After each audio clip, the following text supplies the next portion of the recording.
Do you feel like it's okay for an expert to quote unquote fail at selling a product?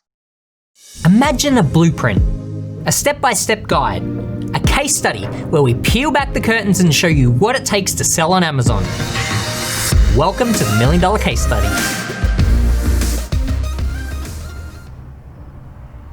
Success. It isn't about that one day that you do a whole bunch of work.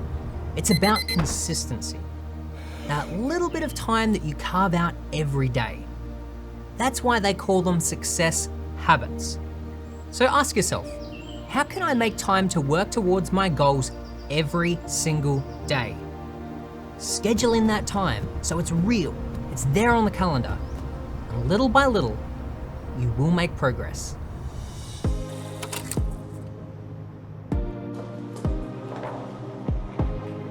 One other aspect that is important to look at when deciding on a product to launch is legal issues. Now, we've spoken briefly about avoiding them, but let's dive a little bit deeper into what they might look like. We're gonna be talking specifically about doing patent research, how to figure out whether or not you need patents, and if you choose to do so, I'll tell you a little bit more about hiring a professional.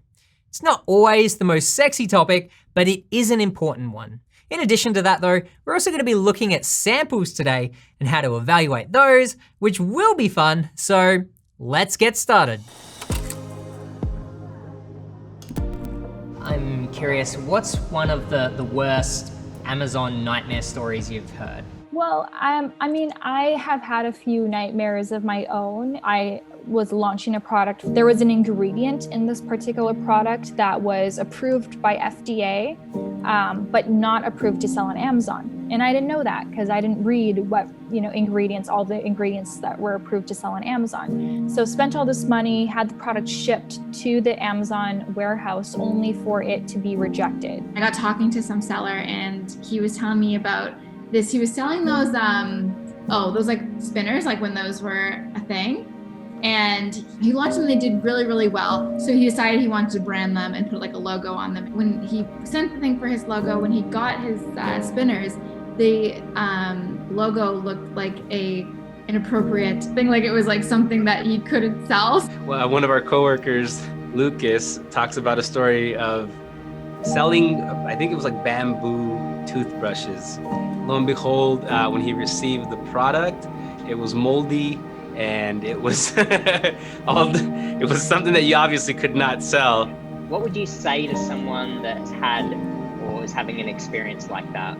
Business isn't always in the upward and right trajectory, right? And that goes across the board. It could be anything. You could be doing drop shipping. You could be selling at a brick and mortar business. I mean, this pandemic has taught us that, obviously, that we might have one plan, one goal in mind, but anything like a pandemic coming along can ruin that. So we just have to be able to adapt and adjust. Ultimately, like all of these challenges that you have, you learn from them, and that's why they're not failures. It's not a failure if you learn from it. You're never gonna make that mistake again because there is so much pain associated to it. I mean, look, in business and in life in general, you're gonna make mistakes, but just use it as a lesson. Now, I wanna start off by saying that I am not an attorney.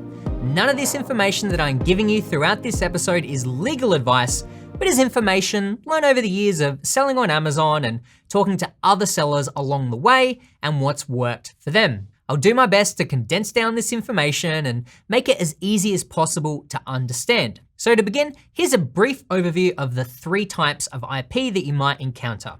You have trademarks, copyrights, and patents. I think people often get these confused and oftentimes use the wrong terminology to describe some of these.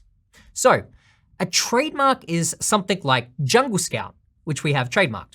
That gives us the protection so that other people can't use our mark Jungle Scout to deceive customers into thinking that they're the owners of the Jungle Scout product. Copyrights are the rights holders to something like a song, a photograph, or even the text that you've written for your Amazon listing. If you take your own images and write your own text for your Amazon listing, then you own the copyright for these items, and that gives you protection from other people stealing those and using them on their own Amazon listings. And with patents, that would be more like this switch pod tripod. The inventor of this has been able to file for a patent, and that gives them protection from other people ripping off the design and using it themselves. Now, oftentimes with Amazon products, most of them don't have patents, and really, you don't need a patent. I've never filed a patent personally for any of the products that I'm selling on Amazon, but I wanted to teach you guys a little more about it so that you can decide whether or not you want to patent your particular product. So for Amazon sellers, it's actually not that important to have a patent. Most Amazon sellers don't patent their products, like I said. While I haven't made a final decision on what product will launch for this season of the $1 Million Case Study, based on the shortlist we have so far, I'm doubting that we will patent the final product. Now, on the topic of patents, real quick, I'll explain the two different types. The first is the utility patent, which protects the way an item is used or works. The second one is a design patent. The design patent basically protects the overall look. So those are the two types. Now, something that's good for all Amazon sellers to know is how to do patent research. Even if you don't want to patent your own product, which is probably true for most of you, you'll still want to know how to make sure that whatever products you want to sell are not patented. The last thing you want to do is get into legal trouble due to infringing on other people's patents. Now, this might seem a little bit scary, but don't get discouraged. Again, this is a relatively easy thing to do once you understand how to do so. So Kerry asked a great question. Are these Yeti bowls patented? I wonder if it's patented. It feels ridiculous that I never even thought of this before because it's just a dog bowl. It's just a stainless steel dog bowl. I didn't know how that could be patented, but Yeti patents, they've got a whole bunch here. If we go down to the bottom, we're looking at this very last one, Boomer Dog Bowl. We might need to find a new product. All of it. It's all true. The product we were so set on launching turned out to have a patent on it. So back to the drawing board.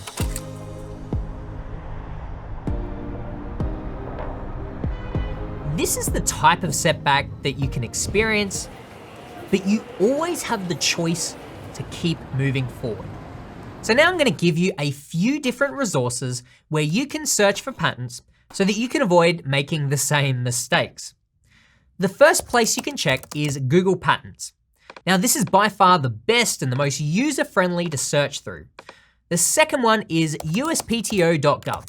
This is the official US government website where you can search for patents. However, to be honest, all this information is in Google Patents, and that is much easier to use. So I wouldn't even use USPTO. I would just use Google Patents. A third place that you can go to see if an item's patented or not is again just on Google, but instead of Google Patents, you can just search for the item with the word patent next to it. So what you can do is search for dog bowl patent and then see what kind of items come up. Now, if this is a more obscure item that you're not sure whether it's patented or not, oftentimes this will bring up patents related to that product, whether it be on the manufacturer's website or somewhere else. The fourth thing that you can actually do is to order the product and see whether or not it has a patent number on it or a patent pending, like you can see on the bottom of this dog bowl. You can also just look on the Amazon listing. Oftentimes people will advertise their patents using it as a selling point and maybe just to discourage any competition, but often it'll say this is a patented item or whatever else on these listings. And then lastly, another way to narrow down your patent research is to see whether or not there's a lot of people selling a similar product or if there's only one seller selling a very unique product. If it's the latter scenario, then it's probably patented.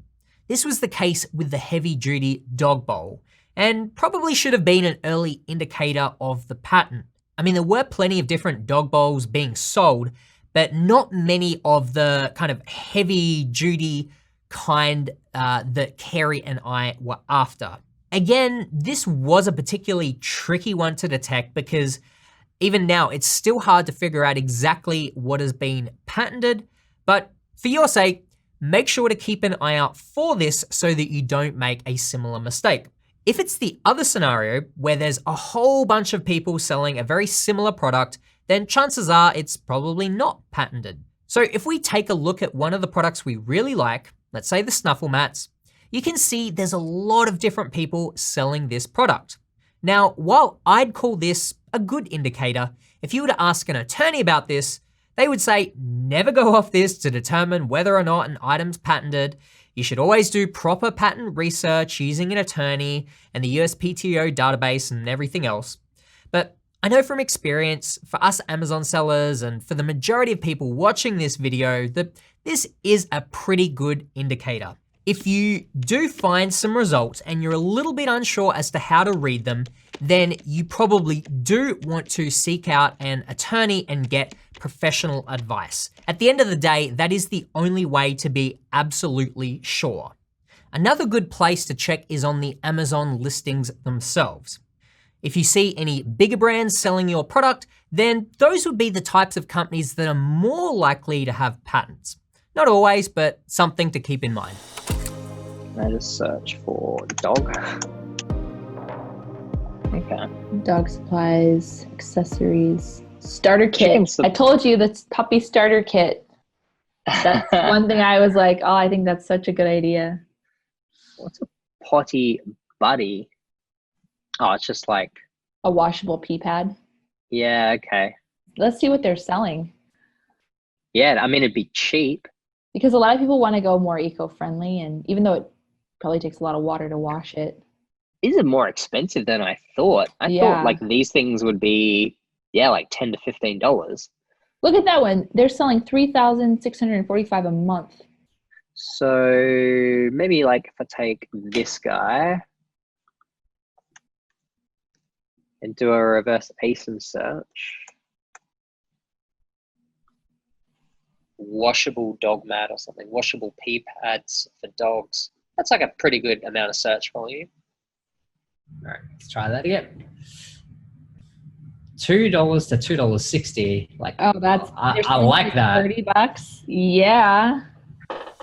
I think when we're doing initial checks, they had like really great demand, which we can still see. And it seemed like they had quite a good profit margin as well. Yes, really good profit margin. The pee pads are pretty competitive, but we've talked about some ways that we think that we could stand out with this product, and we thought it could be an interesting thing to try going into a more competitive market in order to show you guys how you would go about it. So while Kerry was in town, we did have 2 sets of samples to inspect.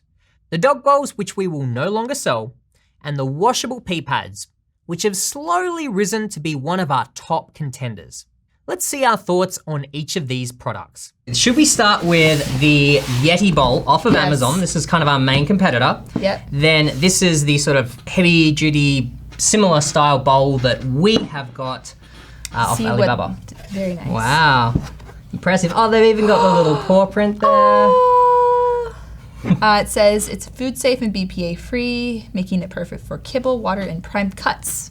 Who's giving their dog prime cuts? It's probably, I mean, I do love my dogs. But. Got their little patent pending thing. All right. I'm getting the impression that this is gonna last. I can't see. Time. Yeah. I like it. Okay. All right, so what I'm really interested in now is let's compare the Yeti bowl to our bowl. Just looking at the bowls, they look pretty much identical. Yeah. The height is Pretty basically much the same. In terms of grippiness, the Yeti one's better. Yeah. Yeah, this one's not moving. Overall, I would say it's way too similar to risk selling this. Yeah. All right. Should we open one at a time, or should we open? I'll let you have the honors starting. We've only got one pair of scissors, so okay. This is actually a pretty good size for. It's a great size, I think. Yeah. I didn't realize they were quite that big. Oh wow, that's huge. I have to move my coffee. So should we grab some water maybe and see if we can? Yeah. So definitely. So it's meant to absorb it, right? Yeah. All right. What's it like underneath? Nothing. Great. Perfect. Okay. That's exactly what you want, right? So, Yeah. dear, how much was this sample? I paid $100 for all these samples. $100. So That's it's actually quite a- pretty good. Yeah.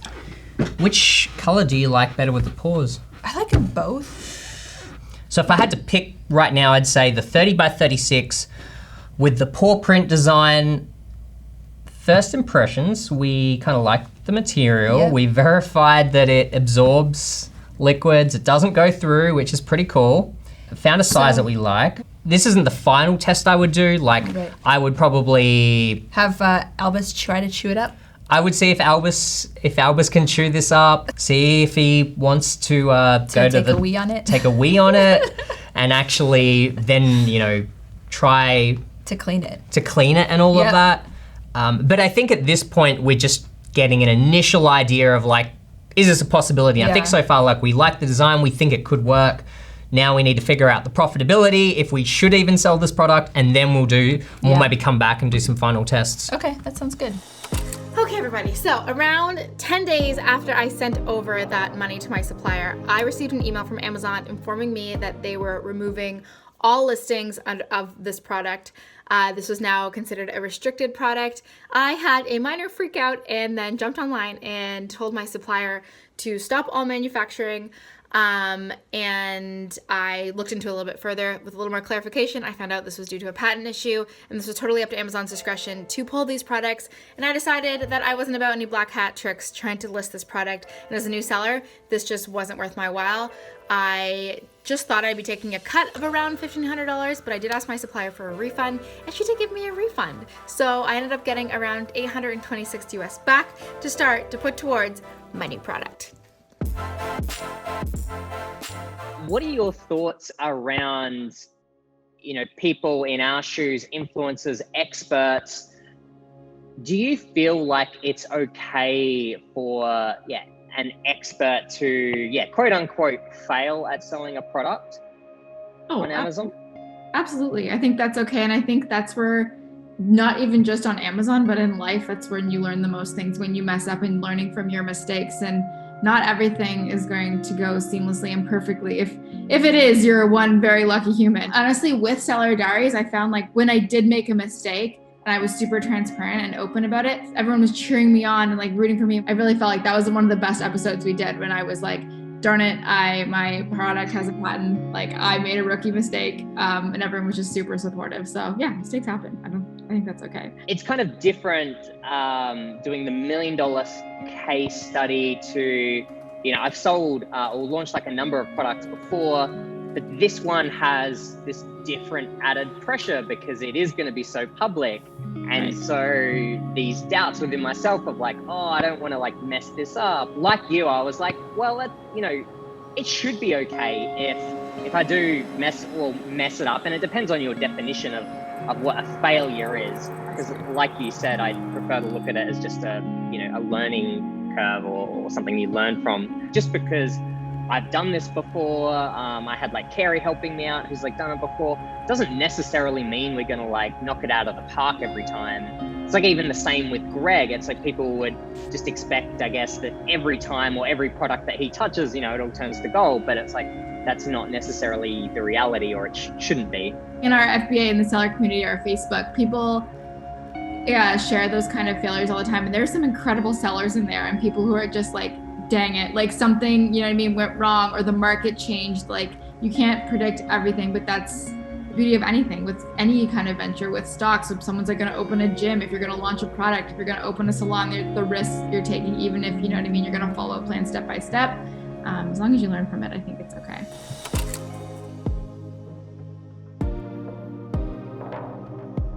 So to recap what we've done here, we basically checked our samples for one, the specifications. So is it the right size, the right material, that sort of thing. Secondly, you check for the function or durability. Does it do what it's supposed to do? Is it strong enough? For us, we needed the mats to be waterproof, which we tested and they seem to be. They also needed to be durable. So if you needed your product to be as well, I'd maybe throw it on the ground and stomp on it, or pull at it, or put it through whatever sort of field test that you think is appropriate for your kind of product. Now, ideally at this point, you'd have 2 to 3 samples from your top suppliers, and you now have all the information to decide which supplier and product to go with. So now you're putting it all together. Who had the best sample? Who had the best price? Who had the best communication and was also quick to respond? You need to evaluate all these things together to help you decide on the supplier to go with. Now, I know that can sound like a lot. I know that can sound hard. So what I really like to do is to use the supplier tracker to log all this information. So I can come in here and I can add a quote for each supplier, as well as a sample and any of my notes regarding that sample, even a picture. As you fill out this information for multiple suppliers, it then becomes much easier to compare one against another. So this really helps you narrow down your suppliers, but there's one more step I wanna show you next week that brings all of this together. And that is a more detailed profit calculation so that we can be more confident about the profitability of our product. Now, if you're watching and you wanna start your own Amazon business, then I encourage you to join the $1 Million Case Study Challenge. The first steps are joining our private Facebook group. Each week, you'll receive action items so that you can follow along and be building your own business. The link is in the description. In the next episode of the $1 Million Case Study, we're gonna dive deep into profitability, do final product checks. You're also gonna see what product we pivot to and ultimately decide to sell for this season of the case study.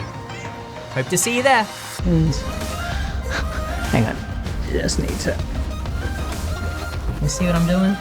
Trying to do? Like a pea stain? No, I was trying to, well. Oh, like Jungle Scout.